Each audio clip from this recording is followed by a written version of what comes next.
Welcome back, everyone. Today we got a special one, a highly requested character, Golden Freddy, in 4 different styles. But before we start, we're going to give you a little tutorial on how I draw the characters from the start. As you can see, tutorials have been the biggest question in all of the comments. How do I draw my characters? And basically what I do is start off with the envelope method. I start with the very basic building block structures, and then I build out. I don't start with any detail to start right away. You want to focus details last. So we want to basically make sure we have where the eyes are going to land, the ears are going to land, where the jaws and the nose are. And we do this basically by using a modified Loomis method. But I like to use what's called the envelope method. Again, it's a great way of just building blocking around the character in a very simple Lego-esque style. You're going to use very basic shapes, and then we're going to slowly reduce it and kind of sculpt away, kind of like how you would with a piece of clay. Start with a big lumpy mold and then slowly carve out the character, except we're going to do this on the paper. Start with a very rounded figure, very blocky figure, and then work in your details slowly. Once I've started developing the envelope into basic shapes, what I will do is pick a starting point. And for me, it's either going to be a nose or an eye.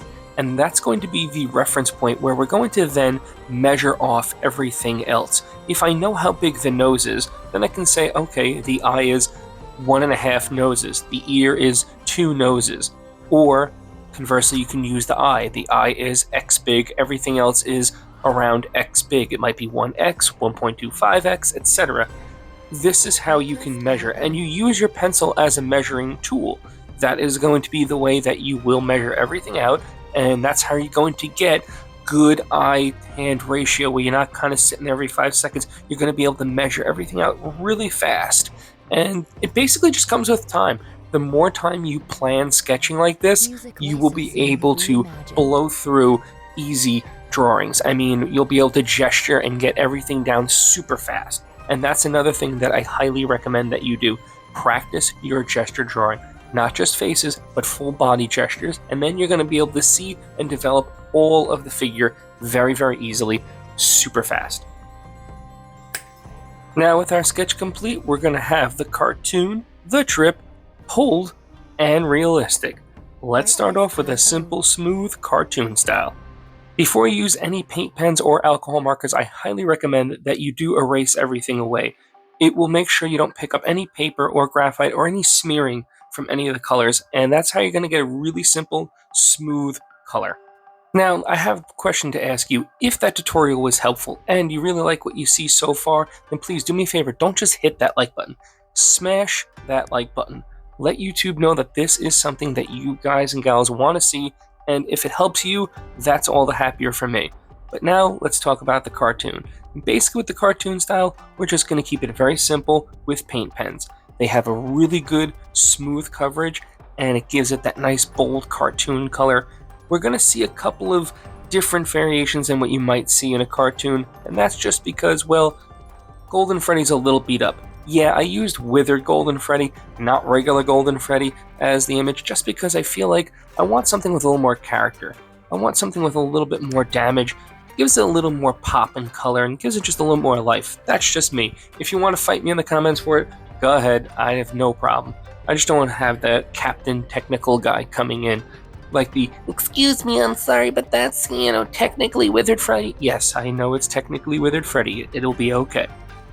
Just finishing up some last minute line work as we now move on to the drip section. Although in my last video, everyone thought that it was going to be a different type of drip.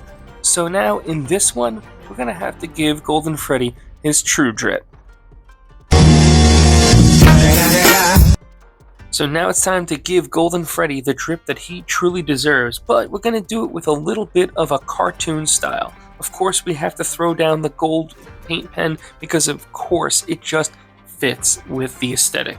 But we're also going to brighten things up. We're not going to have as much damage. In fact, we're going to have almost no damage with him because this is his drip. He's getting his glow up. He's going to look fly. Yeah, that's an old term. That's what we used to say way back in the day. It's probably what your parents used to say too, because I am that old. And all the girlies say I'm pretty fly for a white guy. For those of you who don't know, that is Offspring, and I am a huge fan of Offspring ever since I was a kid, all the way up into middle school, and even now as an adult. They are one of the best alt-punk rock bands, whatever you want to call them, of the 90s, early 2000s. So yeah, that's my little tribute to them. I decided to continue the cartoon theme because I thought it would just fit really well going into the next little section, because now we're going to head on over into the pulled effect. And this is kind of one that I haven't done in a really long time. I consider this like the reverse drip effect. Essentially what you want to do is erase away the areas, and then we're going to make it look like Freddy has been pulled completely. So he's no longer the hard metallic shell. Now he's going to be like Silly Putty or Super Stretch Armstrong, and he's going to be able to be pulled all the way across the screen. Now, the one really cool thing that I love about this particular style is you can do as much or as little shading as you want. So here I'm going to keep the colors very similar, except I'm going to exaggerate the colors themselves. I'm going to make it look like the colors have been stretched and pulled themselves because I want to enhance the effect. If you're going with a little bit more of a cartoon style, then just keep it very simple and light, and the effect will still be present. It's not until we do the line work that we really have to pay attention to all of the subtle line work that we will do, because there's going to be thick lines and thin lines. As you can see here, when we do the pull, we want certain lines to be really dark and some that be really thin, and that's what's going to help it really give this pull across the page. I haven't done this one in a while, and I was a little nervous to see how it came out, so let me know in the comments, is this a hit or a miss? I always love hearing what you guys and gals think at home, so once again, just let me know, yay or a nay. Now for the realistic side, I do want to give you guys another second mini tutorial. If you are struggling with realism, here's what you can do to help mitigate your problems and help you elevate your artwork.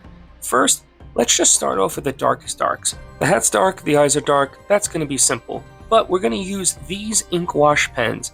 Now if you don't have ink wash pens, you can use an alcohol marker that's like a mid-gray tone. And basically what we're going to do is layer in all of our mid and dark tones. And we're going to take our time here. We're going to make sure we get all the little tiny cracks. This is what I always like to call my little cheat code for realism, especially for characters that have lots of little grains and textures, like suits of armor that have been damaged. This is really good, simple technique to help you take out hours of painstaking agita with any kind of color pencil work. Because though I love to do color pencil work, it could take you hours to do what I'm going to do in about 25 to half an hour. Once your midtones are complete, you can throw any kind of alcohol marker color that you want, but then you can follow up right here, as you're going to see, with all the color pencil work.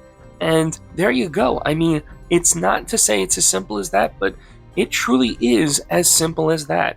Then I always like to add some alcohol markers and some paint pens over the top, do a series of layers. The best part about this is you can do as little or as much as you want. So for me, I'm going to go more with the color pencils because I want to get all the fine details. If you want a little bit more of a painterly look, go with alcohol markers. But as we wrap things up, let me know which side was your favorite. Thank you all for stopping by, and as always, I'll see you all in the next video.